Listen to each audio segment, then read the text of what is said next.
Paz do Senhor, irmãos, mais uma vez estamos aqui para essa aula de História do Pentecostalismo Brasileiro. Como você já sabe, meu nome é Presbítero Isaac. A gente dá aula no seminário pós-missionário, seminário que não tem nenhum fim lucrativo, tá? As apostilas que das aulas que nós retiramos em pesquisas feitas na internet, em livros, tá? E fique tranquilo, porque aqui nós damos de graça o que de graça recebemos. Amém? Vamos iniciar hoje essa aula de História do Pentecostalismo Brasileiro. Né? Vamos ler aqui, está lendo a apostila, como de costume nós fazemos, né? Falando sobre alguns assuntos. Nós já fizemos a primeira aula, a segunda aula agora vai falar sobre as profundas mudanças na década de 50 que marcaram o pentecostalismo brasileiro e a concepção paulatina do sistema de governo das Assembleias de Deus. Tá? Então, a gente vai começar essa aula de hoje falando sobre a expansão inicial da Assembleia de Deus. Foi moderada, né? No começo ela foi moderada, e nos primeiros 15 anos ela se limitou ao norte e nordeste, onde a oposição católica e a dependência social de boa parte da população não eram favoráveis, tá? À mudança de religião. E também é imprescindível ater-se no contexto histórico da época, tá? Em que o Brasil passava pelo período das oligarquias, tá? E a consolidação do poder de Getúlio Vargas também influenciou, e o que vai trazer assim um forte sentido de patriarcalismo a essa dominação que nós estamos falar. Tá? Em 1930, quando Getúlio Vargas ele iniciou seu governo, a população do país era de mais ou menos 37 milhões de habitantes, tá? E aproximadamente dos quais 70% eles viviam numa área rural. E ao longo desses 15 anos, em que ele manteve o poder nas suas mãos, o Brasil teve duas constituições, tá? Uma promulgada em julho de 34, como nós bem já conhecemos, tá? Com características liberais, e outra em novembro de 37, tá? Comprometida com um pensamento mais autoritário. Então, no plano econômico, a crise internacional de 29 ela atingiu o país todos os setores do país, tá? E a redução das exportações ela desorganizou as finanças públicas, tá? E também diminuiu o ritmo de produção, de poder aquisitivo de salário, né? Então, a crise da economia cafeeira obrigou o novo governo ao quê? A comprar e destruir muitos estoques de café, tendo em vista que a queda do preço do produto no mercado internacional. Então, as mudanças sociais e econômicas elas estavam em curso no Brasil. E isso foi característica da iniciada Era Vargas. Né? Então, os poderes políticos e econômicos e religiosos eles não eram rivais. Tá? Nesse período, uma importante base de apoio do governo foi a Igreja, o quê? Foi a Igreja Católica. Então, a colaboração entre Igreja e Estado se tornava mais estreita. Então, um marco simbólico dessa colaboração foi o quê? A inauguração da Estátua do Cristo Redentor, né? Que aconteceu em 12 de novembro de 31, lá no Corcovado, né? Que foi a data do descobrimento da América, e o Getúlio Vargas, os ministros, estavam tudo lá, concentrados lá na base do pé da estátua, na plataforma, né? Enquanto o cardeal Leme consagrava a nação, né? Ao Senhor Jesus Cristo. E o pentecostalismo, ele se estabeleceu uma religião, em uma região o quê? Irmão, ele se estabeleceu numa região caracterizada por latifúndio, com uma população campesina, tá? E pré-industrial, que tinha como único meio de sobrevivência o cultivo da terra. Então, a terra que estava na mão do fazendeiro e ele dispunha da terra de forma vitalícia e absoluta. E era o fazendeiro que construía a capela, quem escolhia os santos de sua devoção, mandava trazer o padre para rezar a missa. Tá? E num contexto como esse, o pastor, muito além de exercer o poder, ele representa o poder. Ele é, em si, símbolo de poder. Então, na religião, especialmente no pentecostalismo, um símbolo, ele passa a se tornar realidade com o quê? Com o ungido do Senhor. Né? E sua resposta é definitiva, inquestionável e vitalícia. Tá? Então, Regis, ele observa o quê? E essa mentalidade, ela esteve presente na organização das igrejas pentecostais, uma vez que os processos democráticos eles não funcionam com uma população que não está pronta e preparada para a responsabilidade democrática. Tá? E para Preston, o sistema de governo da Assembleia de Deus ele pode ser caracterizado como oligárquico, tendo surgido para facilitar o controle pelos missionários suecos e depois foi reforçado pelo coronelismo nordestino. Então, a gente vê aí situações diferentes. Nós vemos aí a sociedade, a cultura nordestinas impregnaram o autoritarismo quando a liderança passou nas mãos dos obreiros nacionais. Tá? Então, os caciques nordestinos deixaram seu estilo de liderança. Então, é importante também compreender que a postura dos missionários suecos influencia na liderança brasileira. A postura política do pentecostalismo tem a ver com a subversão da tradição sueca. Né? Na Suécia, eles não tinham liberdade religiosa. Né? Já no Brasil, apesar da hegemonia católica, a Constituição do país os protege. Né? Onde a Constituição do país protege a Igreja Católica, tá? Mas há inúmeras citações, tanto teóricas quanto práticas, no momento em que são presos, perseguidos, tá? E do preceito constitucional da liberdade religiosa no Brasil. Tá? Então, segundo Alencar, a motivação é de origem política, mas a prática brasileira toma uma conotação dogmática teológica. Tá? Os crentes devem louvar a Deus pelo governo e apoiá-lo. Tá? Isso define muito bem a postura política e o conceito teológico dos suecos que forjavam a conduta, né? Dos primeiros líderes da Assembleia de Deus no Brasil. E também no ano de 1930, o momento da expansão geográfica, que está basicamente completo, né? É importante, por mais duas razões. Ela marcou a autonomia da igreja em relação à missão sueca e a transferência efetiva da sede da denominação de Belém para o Rio de Janeiro. Tá? Então, a nacionalização da obra foi marcante, né? Portanto, também ela veio acompanhada pela mudança de capital, né? Capital federal. Para o Rio de Janeiro.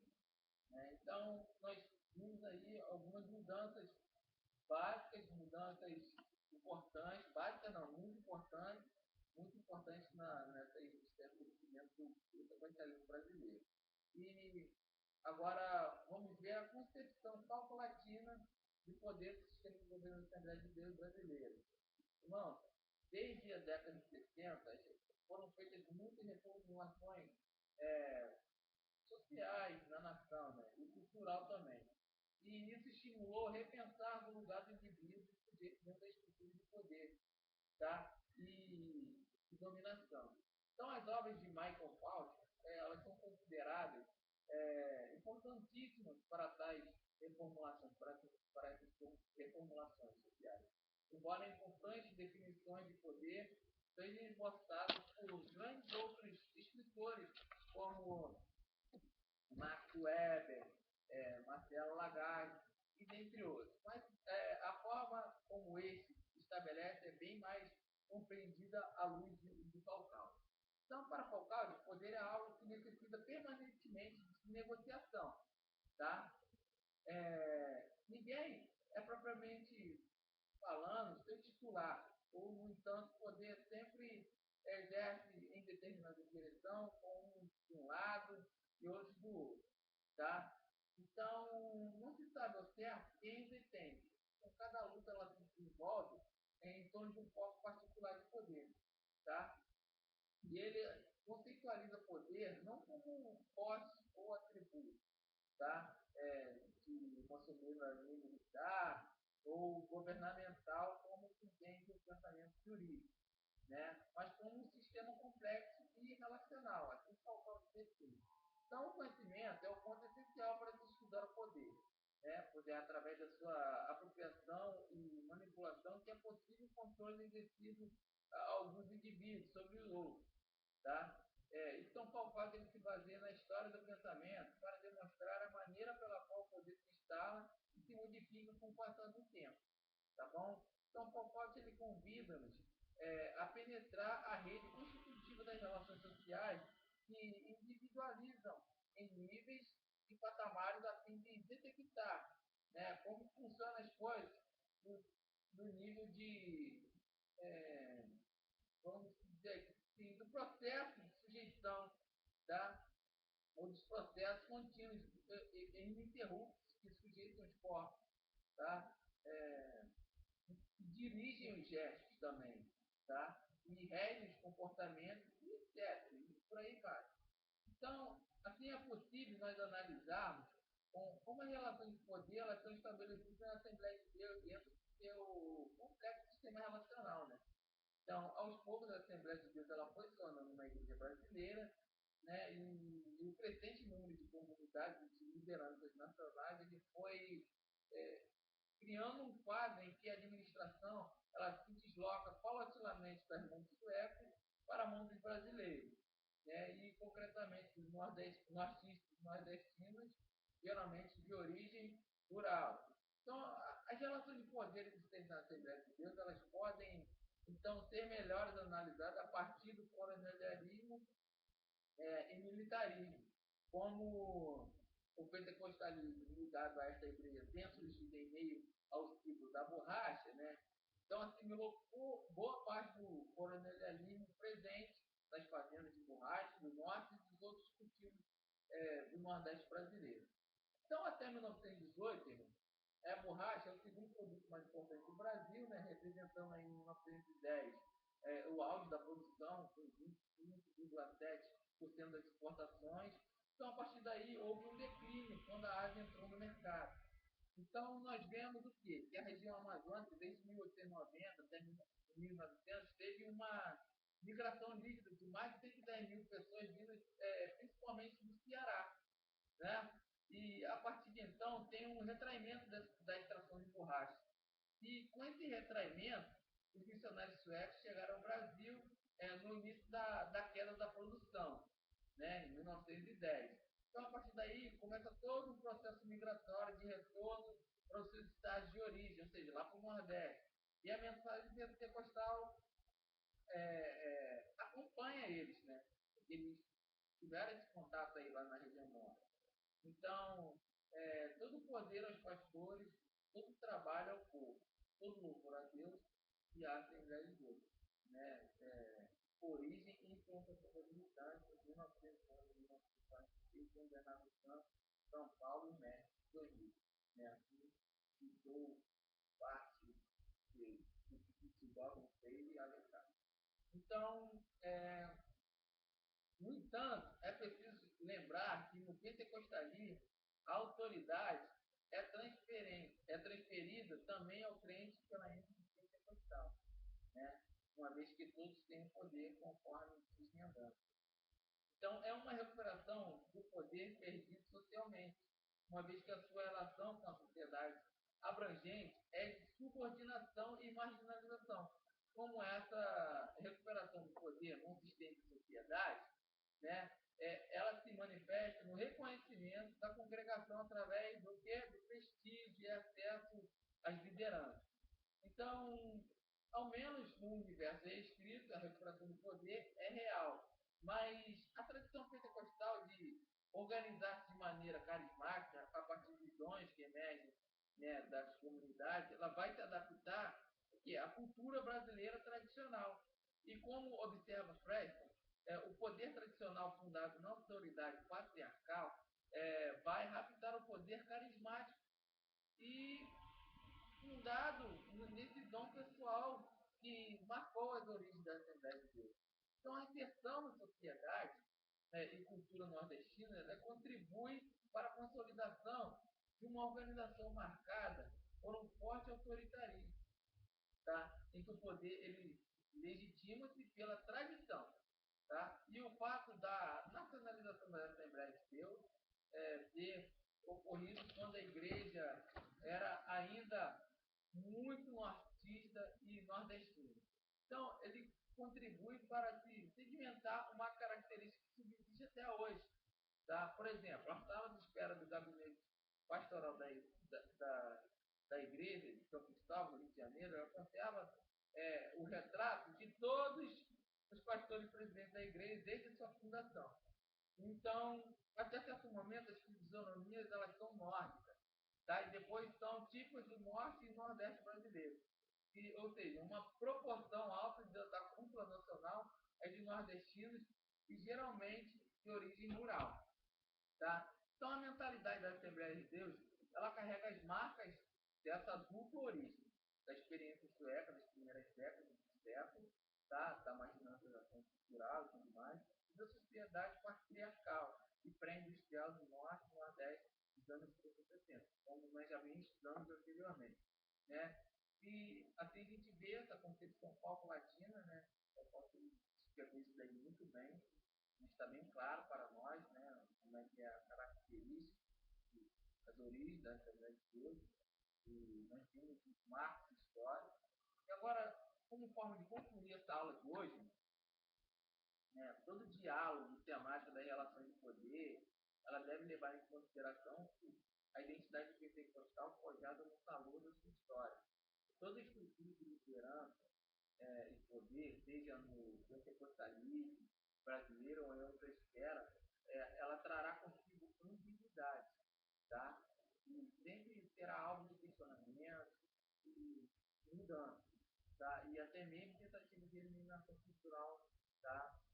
Do período das oligarquias, tá? Então, é cada vez mais desafiado, principalmente das oligarquias. Então, é cada vez mais desafiador, principalmente pelos pastores jovens que são produtos, né, dessa escala de aprendizagem prática, mas da rota alternativa da formação teológica em seminários de faculdades teológicas. Tá? Então, no entanto, é preciso o quê? É preciso reconhecer que tentativas de mudança em qualquer estrutura de poder, ou seja, podem até mesmo, no caso aí, ser ilusórias, uma vez que elas tentam ser feitas através de anarquia, né? De ambiguidade da vida mediante a promoção do fato do poder. Então, o caos da realidade, ela gera a ditadura, né? Como afirma que não é possível vencer essas ambiguidades da vida, né? Mediante a formação do vácuo do poder, como nós já falamos. Então, o líder ele não representa apenas o poder e a justiça do grupo, mas também assim nele, seu poder de ter justiça, justiça e neste, isso se implica não somente a ele como indivíduo, mas também ao extrato social em que ele se encontra, né, em que ele vive voluntariamente ou não, e consequentemente ele representa. Isso sempre irá gerar ambiguidade, irmão. Tá? E é claro que nem sempre as mudanças nas hierarquias eclesiásticas, elas resultam de reivindicações e da pressão daqueles que as integram. Tá? Antes, elas parecem adaptações das igrejas às mudanças, tá? Em curso da sociedade, pois a religião, ao mesmo tempo em que ajuda a construir a sociedade como um todo, é também construída por ela. Tá? E, porém, a cultura só pode ser compreendida dentro de cada época histórica. Tá bom? E sob essa mesma referência teórica, encontramos a noção de ideologia, quando os significados culturais ela ajuda a conservar ou então a mudar determinadas situações históricas, de acordo com os interesses das classes dominantes e da capacidade, né, de resistência e organização das classes dominadas. Então, isso ocorre com o pentecostalismo brasileiro, com uma incrível capacidade de selecionar, né, ressignificar e incorporar elementos das outras tradições confessionais e da cultura política dos movimentos sociais. Nós vemos aí o pentecostalismo adquirindo uma plasticidade, um caráter dinâmico, e o quê? Que parece paradoxais ao tradicionalismo que marcou a história do movimento pentecostal. Então, embora permaneça ainda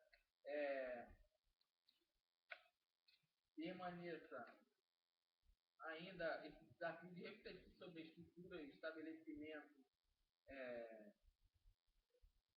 do poder na Assembleia de Deus brasileira, mas toda a reflexão deverá partir da construção da identidade pentecostal em seu contexto histórico, né? Divorciado disso, é impossível, né, compreender a base de apoio onde ela acolhe o risco de perder a sua importância eficaz.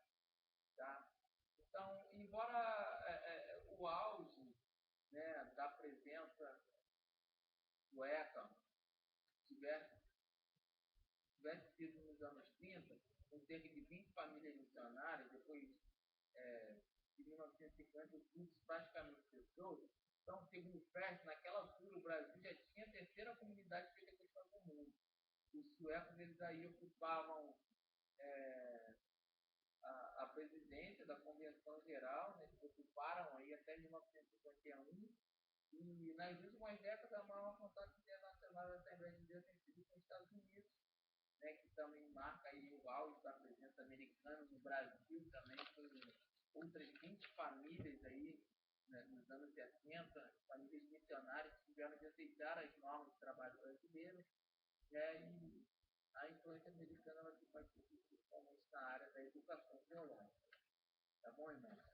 E assim a gente termina essa aula de hoje, tá? Fiquem na paz, fiquem com Deus, até a próxima aula de História da Igreja.